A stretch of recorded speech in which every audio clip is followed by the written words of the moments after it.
اسپانسر چسترمان. مامان مربی رقص تورکه. تورک چیه؟ یه نوع رقصه. مامان پاشه یه تورک بزن جاسم ببینه. وای نروم نمیشه. من عاشق رقصم. به شرفتون خجالت نکشید، خواهش میکنم. آخه بدون آهنگ نمیشه. آهنگو میذارم. پاشه.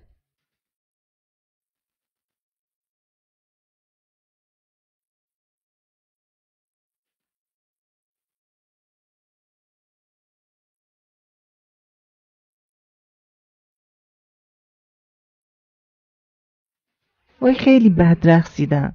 اولگه عجب رقصی بود. من شدم، یعنی شگفت زده شدم. این رقص کجا کاربرد داره بیشتر؟ تو عروسی میشه تورک زد؟ نه یه جورایی ورزشه. ناموسشه. یه جورایی شبیه ازلن. عاطف تو چی بلدی رقص؟ من با رقص حال نمی کنم، بیشتر یوگا و مدیتیشن کار میکنم. مدیتیشن چیه؟ یه جور مراقبه است. مراقبه چیه؟ اگه دوست داری میتونیم بریم تو اتاق مدیتیشن یادت بدم. قیله؟ باشه بریم. عزیزم یکم زانم درد میکنه، چند ثانیه دیگه میریم. میگم مطمئنی انگشتان باید اینطوری باشه؟ بودابش بر نخوره؟ آره همین جوریه. حالا چشماتو ببند، با من نفس عمیق. حبس. روی چاکرای ریشه تمرکز کن. دقیقاً کجا میشه؟ انتهای ستون فقراته. حالا بازدم. فکر کنم چاکرا ریشم نوسان داره. جاسم بی حساب شدیم عزیزم. دوباره دم، بازدم. گشنم شد. غذا داری؟ لوس نشد دیگه جاسم. یلا ببخشید.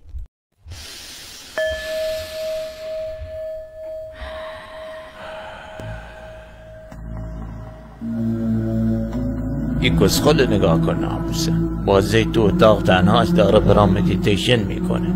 آبرو هرچی مرد بردیه. همه منتظرن تو اینه بزنی زمین. خجالت بکش ناموسه.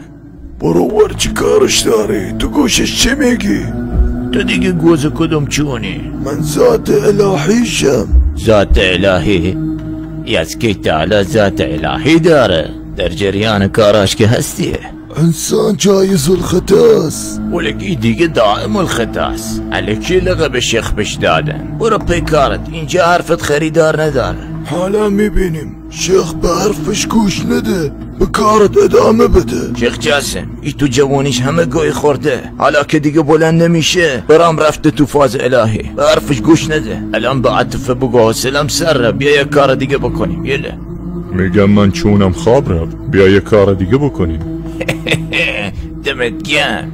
خوردیش؟ شیخ اشتباه نکن، به حرف ای خنیس گوش نده. ای خودش حاصل رابطه نامشروعه. مدیتیشنت رو بکن. عزیزم ادامه بدیم، دارم وارد خلسه میشه. بنازمت ولک. خیلی منیو چی؟ این دفعه رو تو بردی ولی باز بر میگردم. شیر منم نیستی، ببخشینا.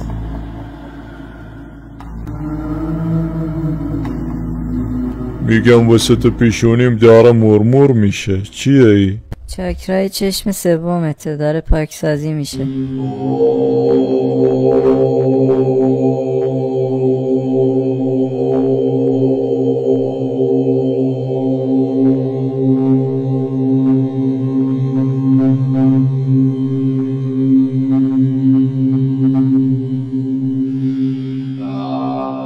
تبریک میگم، چشم سوم باز شد. این هدیه الهی مبارکت باشه، فقط تو راه درست ازش استفاده کن.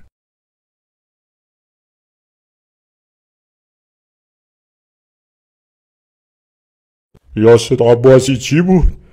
یا خدا سردرد دارم. عاطفه چی شده؟ چشم سومم باز شد. دیوونه مگه به این راحتی باز میشه؟ پاشو بریم واسه امروز بسه. یا آب بزن دست صورتت. ببخشید مزاحمتون شدم. ایوا چی شده؟ داشتم شام آماده میکردم. ممنونم، باید برم، سردرد حالت تهویه دارم شدید. عاطفه چیزی شده؟ فکر کنم به خاطر بوی اوده. ببخشید من از حضورتون مرخص میشم، حالم اصلا خوب نیست. حالا خداحافظ.